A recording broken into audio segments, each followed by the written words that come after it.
what's going on? So live via Skype, we got Mike Pagano, MMA Pro League, the inaugural event on September 15th in Atlantic City. I think it's an awesome card, awesome show. I guess, Mike, one of my first questions, man, is, what got you involved with MMA Pro League? How did you find out about it?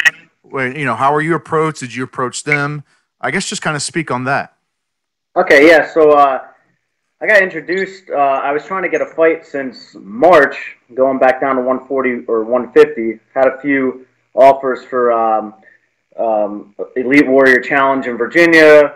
I tried to hit up a few people down in North Carolina, and then Shogun, I had 2 fights fall out. Both guys said they didn't want to fight me.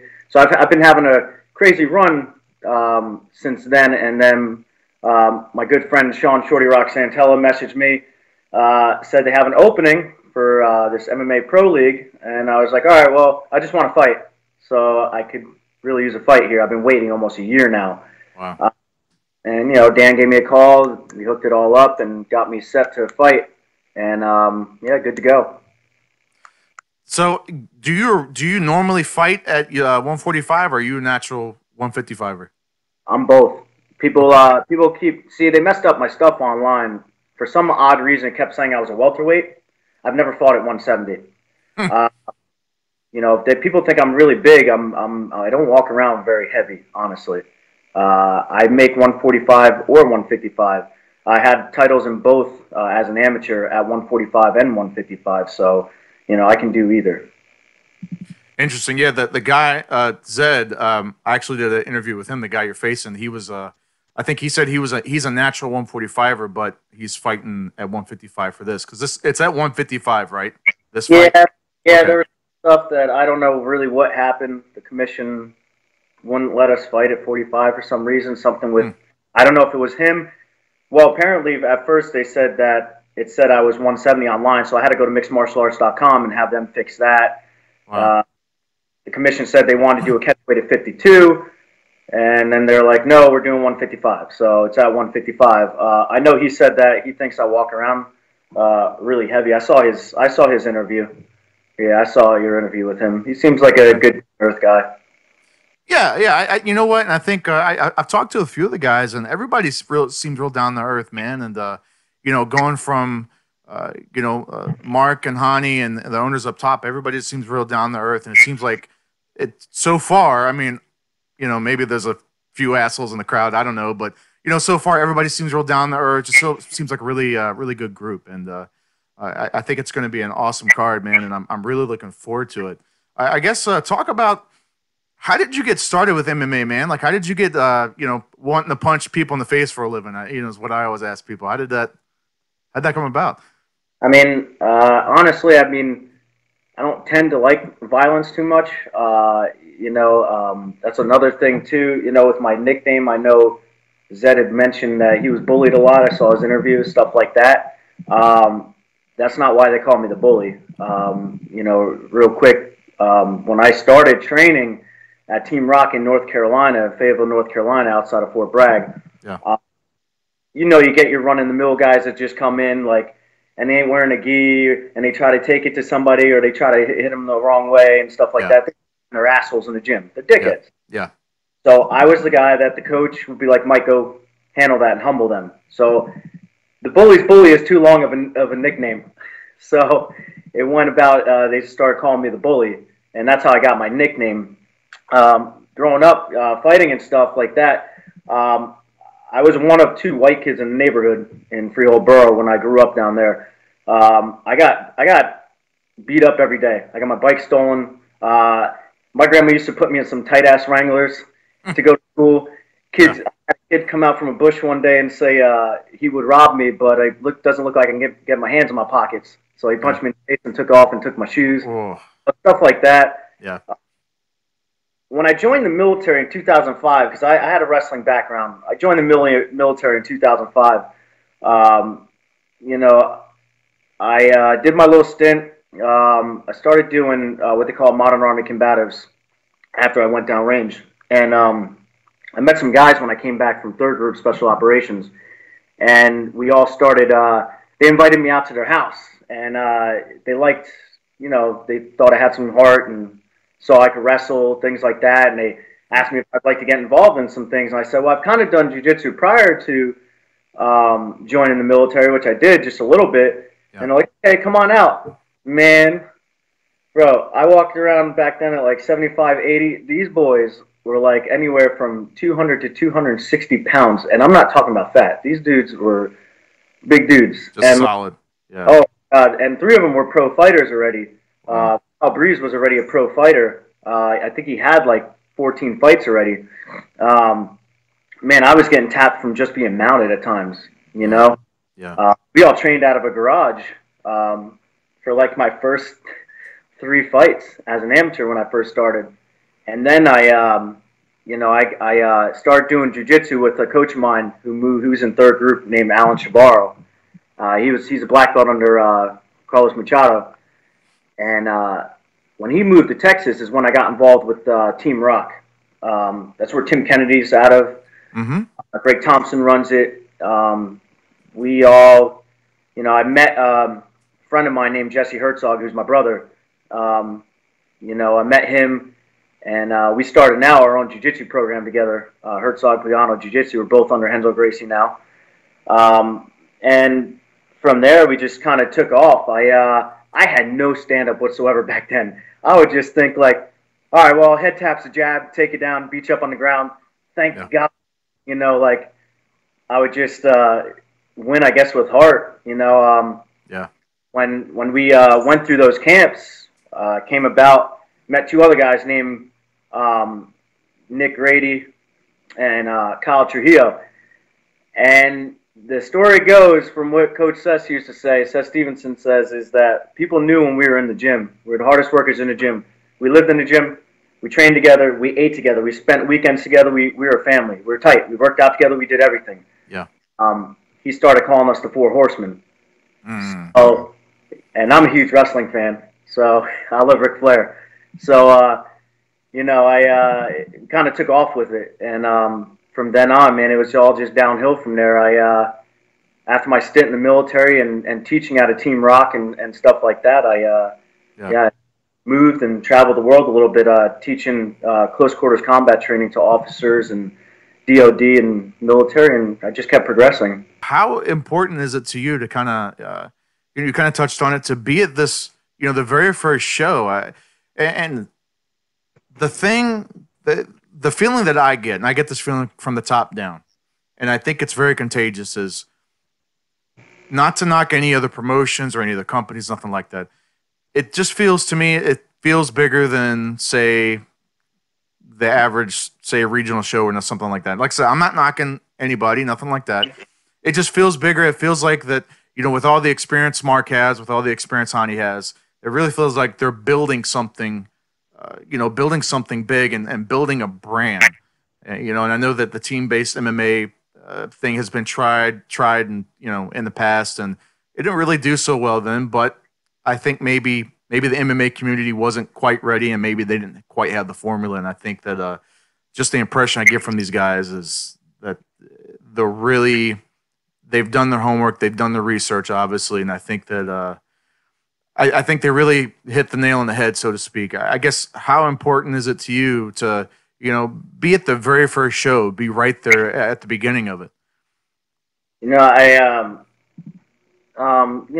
first show, obviously is the first show. So trial and error, but Sure. for these 2 guys, Mark and Hani, they have a ton of experience, like you said. What did Mark worked at HBO 25 years, I believe, right? Yeah, he ran the pay-per-view side of it for HBO. Yeah, so I mean, he's got some.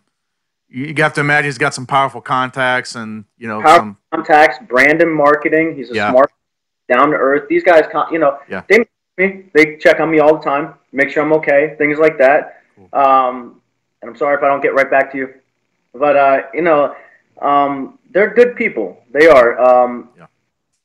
But as businessmen, who knows? Because everything's trial and error. But I think they have the key for success.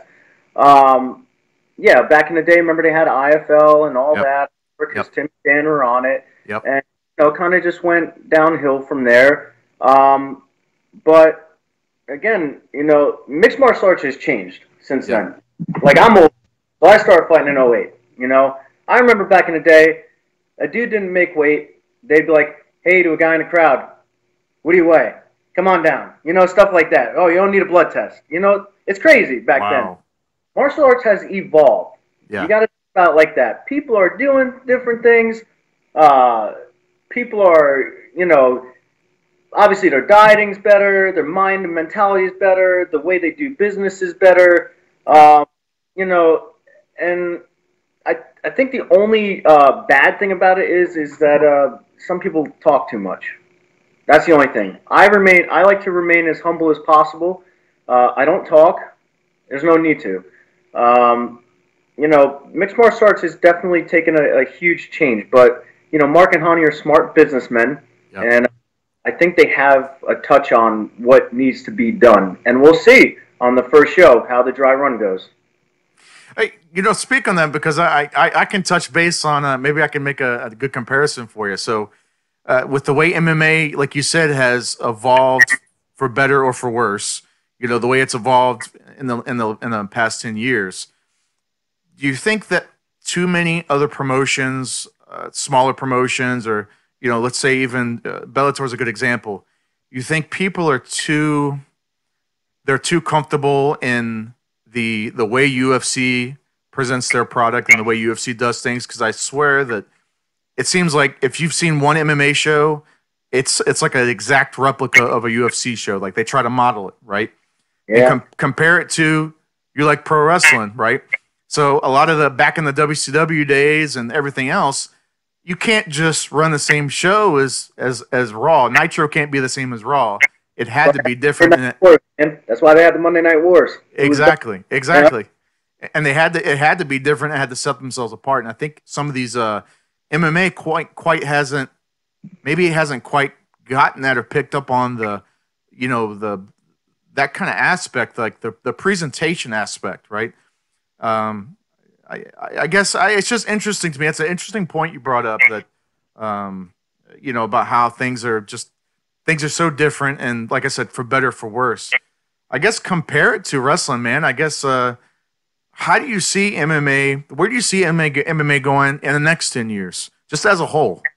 Well, I mean, if we're looking at athleticism and stuff like that, Yeah, I mean, I teach. I've been teaching kids since 2010. You know what I'm saying? In jiu-jitsu and wrestling and boxing and stuff. yeah. Holy moly, these kids now, like some of them still message me, and some I've been training since they were 6, and them boys and girls are like 12 or 13 right now. I Yeah. just had months ago two brother and sister message me. They have mats set up in their house that roll out. They're doing Wow. leg lasso, barambolos to the back. Like, check this out, Coach Mike. I'm like, holy crap. The way people are evolving, not just with jiu-jitsu, but, tendencies with their boxing, movement, and striking. Little kids doing things that grown-ups are doing, like the way they catch on. You got to remember, kids are sponges. Yeah. You know what I'm saying? Yeah. And people ask me all the time, like, when can I start my child? I want to start my child in this, blah, blah, blah, or, wrestling or jiu-jitsu. I say, how old are they? First off, if it's a boy, they're like, oh, they're 3 or 4. I said I could try them out at 4, but Mm. making sure their mind is there, Yeah. catching on, Yeah. may not be the time. See, the Yeah. thing about it is, usually the range is from 5 to 6. Yeah. Girls catch on fast. Yeah. Will soak everything in, retain all that memory. They could start sometimes. My daughter, I've been messing around my little daughter. She's 4 now, since she was a baby, like 2, just messing around. Yeah. And she soaks things in. She surprises me. She knows single leg takedown. She knows blast doubles. She knows how to pass the guard. She's 4. I have boys that are 6 that can't do that. Wow. Because boys want to muscle everything. Girls just want to retain the information. Yeah. So the way things are evolving in that stage, you're going to see in the next 10 years, like, huge progression in mixed martial arts alone, as long as kids stick with it. And you got to remember, some people say, like, oh, well, they shouldn't be hitting each other. They shouldn't be doing this, blah, blah, blah, blah, blah. Participation trophy, that. No, stop. Bullies are never going to stop. Yeah. If something really happened and a fight came to your door, what would you do? These kids need to protect themselves. You know, not saying like, okay, you're getting beat up, you know, you're about to get jumped by 4 kids, take them on. No. First thing you always do is, you know, digress the situation. Here's my Yeah. wallet, money, see you later, thank you, take off, have a nice day. You don't Yeah. fight. And Yeah. that's what you tell them first, you Yeah. know? As far as mixed martial arts evolving with the talking and stuff now, I don't like it. I don't like it at all. WWF, WWE, WCW, all that needs to stay in its own place. Okay, it's cool to flash yourself up. I get it. You Yeah. know, make yourself marketable. But when you run your mouth like saying silly shit, you know, it's kind of. I mean, it's funny. Don't get me wrong. But look at the dude who just fought Ricky Badejas. You know, Yeah. Gallagher. Yeah. Yeah. I've never seen Ricky that mad before. Yeah. Yeah, he's a quiet dude. Every time I've seen Ricky, he's quiet. You Yeah. know, Yeah. you're not Conor McGregor. You're not Chael Sonnen. You Yeah. know, so that stuff just it has a place, but I don't think it's in MMA. I think people try too hard. Do you think part of that is a result, and I can make this comparison to wrestling as well, is I think the average attention span, what do they say? It's like 3 seconds or something like that. The average attention span of Yeah, somebody, and it's like everybody's constantly looking for like an instant kind of gratification. They're always on their phone, and uh, with WWE, they've had to change their format and the way that guys are promoted and the way that guys are marketed. With MMA, do you think it's maybe even, I don't want to say all the fans' fault, but you think it's also an evolution of the way people just take information in, and maybe if for Connor to stand out, it's almost like for somebody to really make those bucks and really get those dollar signs, they almost have to be that type of person, not because maybe they really want to be, but maybe because the fans, Joe Schmo over here, they don't retain who this guy was unless it's something real specific. Like if I stand up and say, "Who the fuck is that guy?" Like that's gonna catch in my brain. Hey, that's the guy. That's the who the fuck guy. That's who that is. they're gonna remember that. They're gonna remember that, right? So I guess my thing, I think I feel that it's just as much at fault for I think people in general, the fans, because their attention span just isn't there, and it's like they just need something catchy to really grab their attention. And I think that's why we see so much now, with the Colby Covingtons, and of course, Chael Sonnen is kind of the originator of the shit talk. Yeah. He's just the OG of that. And of course Connor, which love him or hate him, I guess he kind of does what he has to do. It's fascinating to me, how, like you said, MMA has evolved, especially with the shit talking. It seems like every other person tries to do it, but the problem is you can shit talk somebody, but it doesn't necessarily come off as good, and it doesn't necessarily mean it's marketable, and it doesn't necessarily mean that someone's gonna like it. So it's And like I've had, out of all my fights, I'm not gonna say how many, but I've only had 2 people ever not talk shit to me. One of them is a good friend of mine. They call him the pastor of disaster, so we don't expect, a pastor to talk crap to you. sure, sure, The other one was a kid I fought last April, Andre Ensenales, awesome kid. Him and Preston Hawker are very nice guys. I'll never forget this one kid, though. His name's Coley Sanford. And I came to weigh-ins. I was fighting for the 155 Spartacus title when I was an amateur. And I get on the scale. He gets on the scale. We do our thing. It's out of Hooters. There's a live news feed there. The news guy asked him what I think about. Well, first he asked me, and I said, I'm like, he seems like a good dude. Just ready to fight. This and that. I'm not gonna say anything. I said, I know he's tough. And then he gets on there and goes, he's like, what the fuck ever. He's like, I'm just gonna knock this kid out.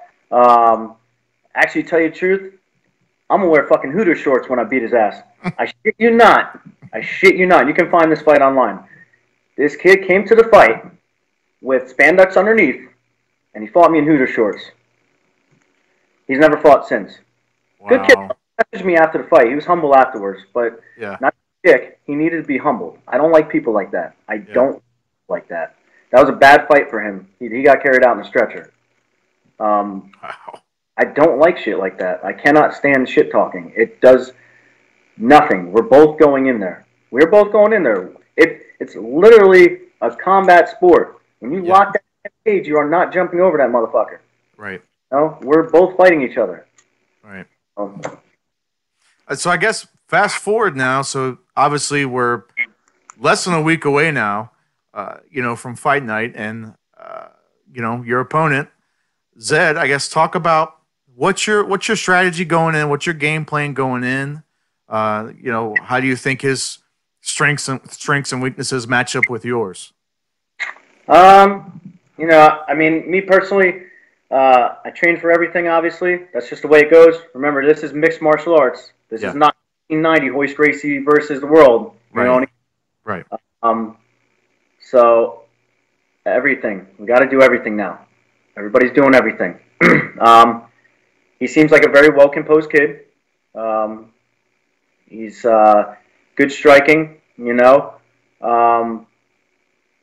I've faced every kind of fighter I can think of.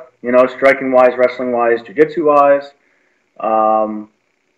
and I like to go out there and kind of just feel the flow and then get into aggressive mode. So I'm not going to give any hints as to what I'm going to do. You know what I'm saying? But let's hope that the plan I have goes to work, because any plan you have can always go out the window in a change of a second. Sure. Anything like that. So you never know. But that's why you always have this mixed martial arts. You have to prepare for everything. Something. You don't get this takedown the right way. What's the next step? Do I hit a switch? Do I stand back up? Your mind goes a mile a minute. Any predictions as to? I never predict. I just want to win. I want to win. Fair enough, sir. Predictions. I just want to win. I don't care. Honestly, I don't care how I get it done. I just want to win. I've been at this for a long time. Yeah. So. Fair enough. So where can people catch you on social media? Yeah, man. So I'm on Facebook, Mike Pagano, or you can look up Mike the Bully Pagano. And then if you want, you can check me out on Instagram, Mikey P, and the number 38, Mikey P 38. Those are really the only two I have. Yeah, I'm not very, like I said, I'm not very good with social media or electronics, so I do the best I can. Yeah, like I said, I hear you, man. A lot with that. Yeah, she calls me a caveman a bit. So. Yeah, like I said, I use exactly what I need to use. I'm not a huge fan of all this electronics either, but it's kind of unfortunately it's the world we live in. I hate being glued to my phone and with social media. I really do, but it's almost like a necessary evil anymore. And if you look back at even Steve Jobs when he was alive, I was talking about this because I have two stepkids. My girlfriend has two boys, and they're constantly on the damn iPads. Yeah. We got to give them an hour time. That's it. Yeah. Man, Steve Jobs, when he made those things, he didn't give any electronics to his kids. I didn't know that. He never gave them an eye product. I wonder why. He knew something we didn't, huh? Zombies. Wow. Wow. Yeah, it's true, and that's what people are. You got to walking around a bunch of walking zombies. So that's definitely true. I tell him put his iPad down when he was crossing the street the other day. Kid, you're gonna get hit by a car. It's nuts, man. That really is nuts. Well, what sponsors are you working with, Mike? Any sponsors you want to talk about or anything like that? Yep. So I do help out a lot with Mission 22. Mission 22 is a nonprofit organization that does a lot of work for soldiers, getting them mentally healthy again and stuff like that. They, working with PTSD and veteran suicide awareness. I've known about Mission 22 for a while now. Julia Parker Gumbert is a big into the Mission 22. She came down to Texas when I was down there and talked about it. And me personally, I'm for anything that helps a soldier out. Being a soldier, I always want to help my brothers and sisters, but never took notice to it until I lost my friend Grant November 2016. I wear his bracelet every day. it hits home. You know, Grant was. I always talk about him. He was one of the goofiest, most respectable, happiest, hardworking men I knew. We trained in the gym together. You know, I busted his balls a lot. Called him. He was bald-headed dude. Called him Wheels, Xavier. Mm. So, and then you know, so I do a lot of help with them. Pub 199. It's my sister's job. It's a big business up in Mount Arlington, New Jersey. They've got good seafood up there. And then also Flex Nutrition, Ryan Mack. That's my good buddy from when we were little. He does all my supplements. And then Harold Hardwood Flooring, a few other people, Spark. They help me out a lot with physical therapy and things like that. And trying to remember everybody, but off the top of my head, man, I'm bad with this stuff. I'm doing the best I can. Sorry, man. Other than that, man, I want to really thank the School of Matt Royal Martial Arts, you know, here in Waldorf, Maryland. Mike Wilson is the owner of the school. He's taken me in, really helped me out. I run some of the programs out of there and help him out as well. He's pushed me through this whole camp. My girlfriend, Tara Graff, who's coming up on her pro debut, October 13th for King of the Cage here in Maryland. Cool. Fights as well. I want to thank her. She's my rock on and off the mats. We're each other's punching bags, as bad as that sounds, but she signed the waiver, so you're welcome, hon. And then Rob Wolford, he's got his fight coming up for Shogun in October as well down here in Maryland. He's making his pro debut. That kid has given me a huge, hard push as well. He's actually doing stuff for Mission 22 on his own accord, which is awesome to say about him as well. Other than that, I can't really think of anybody else, man. Obviously, Dan Miller for giving me the opportunity to be on his team and let me get in there. Sean Shorty Roxantella for letting me know about the Pro MMA. And then Hani and Mark and everybody over at Pro MMA, I want to thank you guys so much. And Zed, thank you for taking the fight. Hey, man, that's awesome, man. And, you know, I guess, you know, thank you for your service, you know, first and foremost, and really appreciate that. And, you know, I guess good luck. Obviously, the camp's over. I would say good luck with your camp, but that's done. Good luck with the weight cut. You know, so we only got a few days left. Good luck with that. Good luck with the fight on Saturday night. And, Mike, that's all I got, man. We'll see you at the fight Saturday night. We'll be doing some stuff, so we'll be there live covering it and everything else. So I'm pumped. I'm excited. So that's all I got, man. We will see you there, Mike, and good luck, man. Thank you so much. I appreciate it, sir. All right, buddy. Have a good one. Take care. You too.